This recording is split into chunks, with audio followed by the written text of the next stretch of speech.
आज मैं एक खत लिख रहा हूँ तुम्हारे लिए। जब तुम्हें मिले तो इसे पढ़ना ज़रूर और इसका जवाब देना मैं इंतज़ार करूँगा। तो आज एक खत तुम्हारे नाम फिर लिख रहा हूँ, मुस्कुरा कर पढ़ना। कैसे हो तुम और क्या चल रहा है आजकल? अपना ख्याल तो रखती हो ना? अपने कामों में ध्यान तो देते हो? अब घर वाले सब खुश तो है ना तुमसे? या अभी भी तुम्हें डांट तो नहीं पड़ती? और आज भी बच्चों की तरह तुम हरकत तो नहीं करते हो ना? तुम पापा के छोटी छोटी बातों का ध्यान तो रखते हो ना? उनको समय में खाना देना, दवा खिलाना और समय समय में हॉस्पिटल लेके जाना। और माँ कैसी है? उम्मीद करता हूँ वो भी अच्छी होंगी। अब उनके हाथों का दर्द ठीक तो हो गया होगा ना? उन्हें कहना किचन में काम थोड़ा कम करें, तुम उनका हाथ बटा दिया करो घर के कामों में। ऐसे बहुत समझदार हो तुम, घर में सबका ख्याल रखती ही होगी, पर मुझे मालूम है खुद का ख्याल रखना भूल जाती होगी। तो थोड़ा समय निकाल कर अपना भी ख्याल रख लिया करो। पता है आज मुझे हमारे पुराने बात याद आ रहे हैं। हमारी पहली मुलाकात फ़ोन से हुई थी और वो कुछ पल की बातों से ही एक दूसरे को शायद समझने लगे थे। तभी तो हमारी दोस्ती हो गई। वो कुछ पलों की बात फिर धीरे धीरे लंबी होने लग गई। हम एक दूसरे को अपने बारे में बताने लगे और फिर जानने लगे थे। एक दूसरे के घर का पता लेकर हमने खत लिखना भी चालू किए थे। हमारे बातों में कभी नोकझोंक तो कभी प्यार होता था, कभी एक दूसरे को समझाते थे तो कभी लड़ जाते थे। वो बहुत प्यारा पल था। ये सिलसिला हमारा सालों तक चलता रहा और ये बस फ़ोन और खत तक ही सिमट कर रह गया। पर कभी एक दूसरे से मिल नहीं पाए, ना ही एक दूसरे को कभी देख पाए।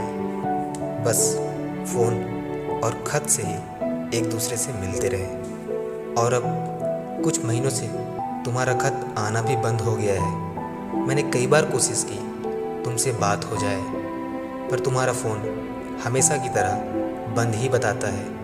और तुमने जो पता दिया था मैं उस पते पे भी गया था, पर वहाँ ताला लगा हुआ था।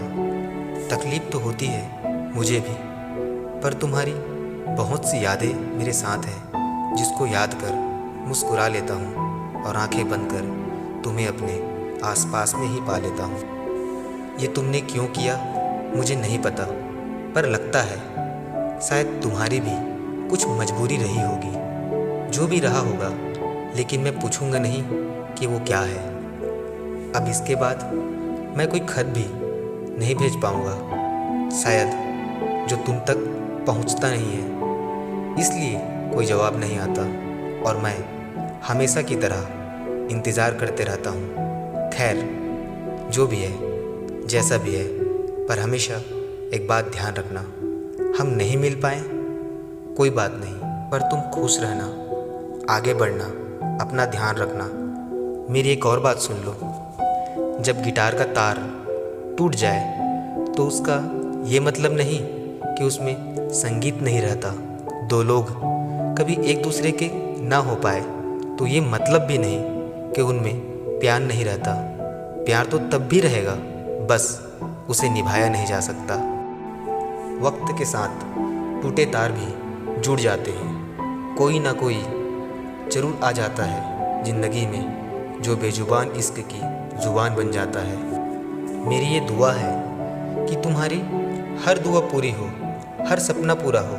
ज़िंदगी में हमेशा खुशियाँ तुम्हारी कदम चूमे, हमेशा मुस्कुराते रहो। मैं कहीं भी रहूँ, जैसे भी रहूँ, पर तुम्हारे हर कदम पर मैं तुम्हारे साथ हूँ। एक बार आवाज़ ज़रूर देना, मैं ज़रूर आऊँगा तुमसे मिलने और मैं तुम्हारे खत का इंतज़ार भी करूँगा। बस यही कहना था, तुम्हारा अजनबी दोस्त।